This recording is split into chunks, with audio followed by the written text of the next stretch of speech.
Hi, I'm Jane Hill. I'm the designer from Ollie Nic. I'm often asked how our handbags go from design to the finished product. So we've made a series of short videos that'll take you on the Ollie Nic journey.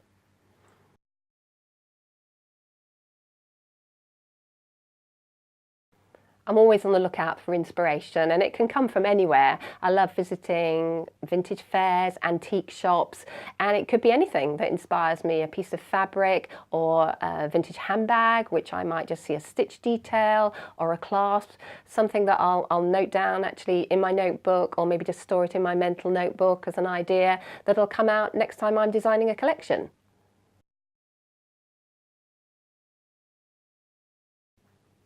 There are some real Ollie Nic basics: black, navy, tan, especially tan, and colours like teal, which are always popular with our customers. I do attend some trend predictions, and they will sort of give me an idea of what colours are supposedly going to be popular, but I'm working 9 months ahead of wherever I currently am, so I take a view, and I will always make sure we've got some, fresh new fashion colours in a collection, but that all the staples are definitely there.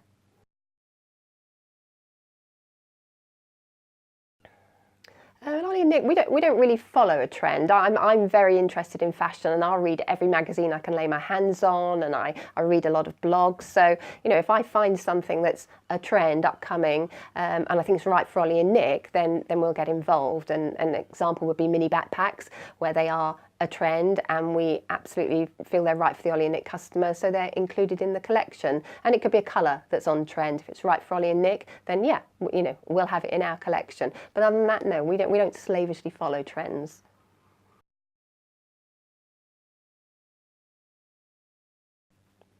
I have a bookshelf full of fantastic books that I always go to. I've got books on vintage print from various decades and across lots of different countries.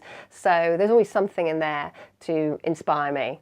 I also find pieces of fabric and wallpaper at vintage fairs. It could be anything that will inspire me. But there's a definite look to an Ollie and Nic print. It has a vintage feel to it.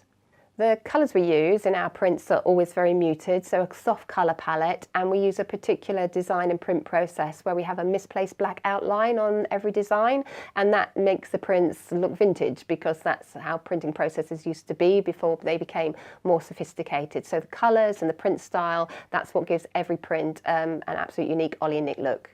Floral designs of all sizes, shapes and colours are always popular, so we make sure they're included in every collection. But we quite often include what we call a conversation print.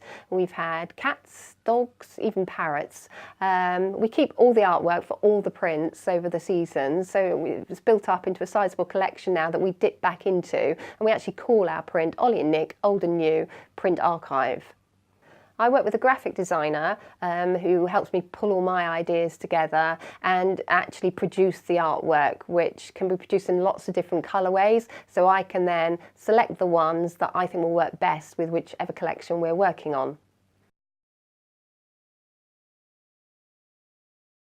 Listening to our customers' comments, we get a good idea of what people are looking for and whether they're finding our straps too long or too short, and of course just using them ourselves. It's really important to me to know that straps are practical, that you can adjust them, that they're strong and they're the right length basically. So a lot of our bags have multi-handles, handles to grab and straps to put across. So yeah, just listening to other people using them and using them ourselves, that's really what helps us to make sure the straps are the right length.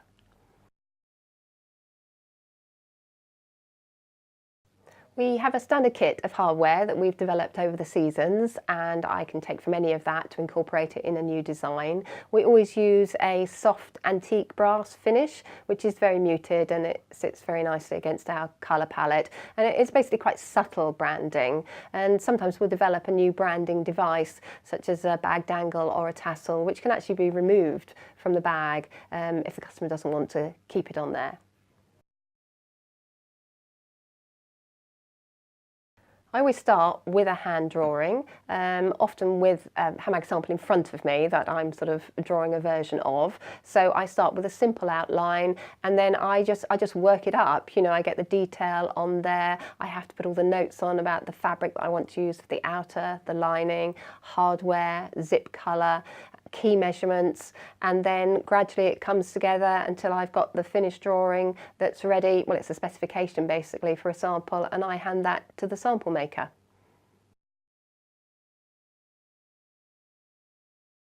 One of the key elements of the success of Ollie and Nic is that we consider style and functionality to be of equal importance, and I spend an enormous amount of time making sure that every aspect of a handbag actually works. So from the straps, the width, the length, the feel, the comfort, it's all got to be just right. And the other thing that's incredibly important are pockets and how you have access to your bag, how you store everything, not only in the main compartment but in additional compartments and outside pockets. So everything that I design, I make sure that it's really practical and that it's great for everyday use.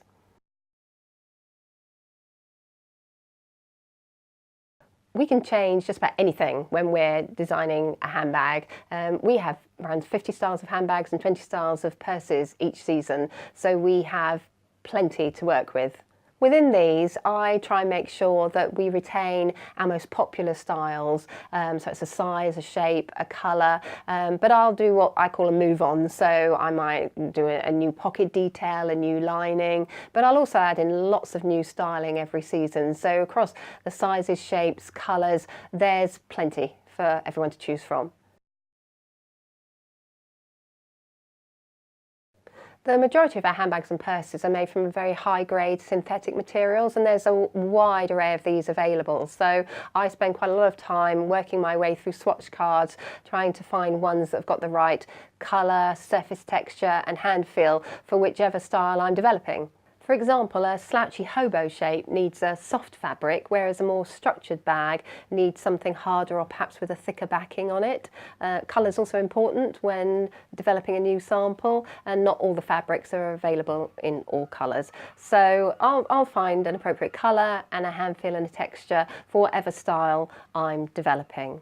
Leather bags are slightly different. We have the Brighton collection, which are our leather bags, and I've spent some time developing a fine grain cow leather, matching suede, which we use for all our leather bags. It's very important with leather to be able to guarantee the consistency and the quality, and that's something we feel we've managed to do. And so we have one leather that we now know we can use for all our leather bags. Print bags are made from canvas with a waterproof lamination over the top. We design all our own prints and we prepare the artwork, which we then send out to the printmakers. They prepare sample yardage for us, which we'll often prepare in several different colourways, and then we'll take that yardage and we'll decide which styles we want to make from it.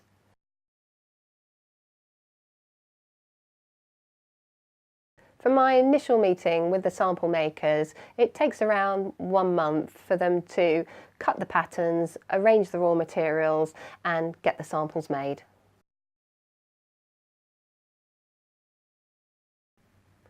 Once I receive the first samples, I work through every single bag and go through all the details. I literally try every bag on and I test run every purse just to make sure that everything functions as it should. I'll then contact the sample makers, let them know if there's anything that needs to be changed, or otherwise just how many samples I need in how many colours. And then it should take about another 3 to 4 weeks before I have the perfect set of samples of every style in every colour.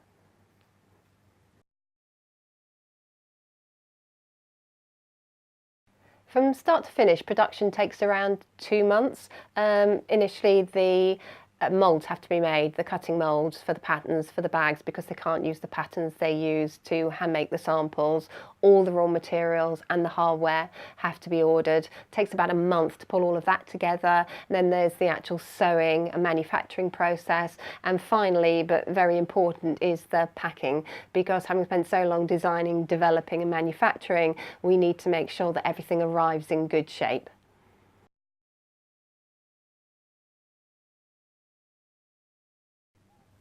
If you factor in the time I need for research and development, it's almost 9 months from the initial ideas to seeing the finished product on the shelves or on our website. And as we develop 2 full collections every year, there's never a quiet moment, and we often start developing a new collection before the previous collection has even launched.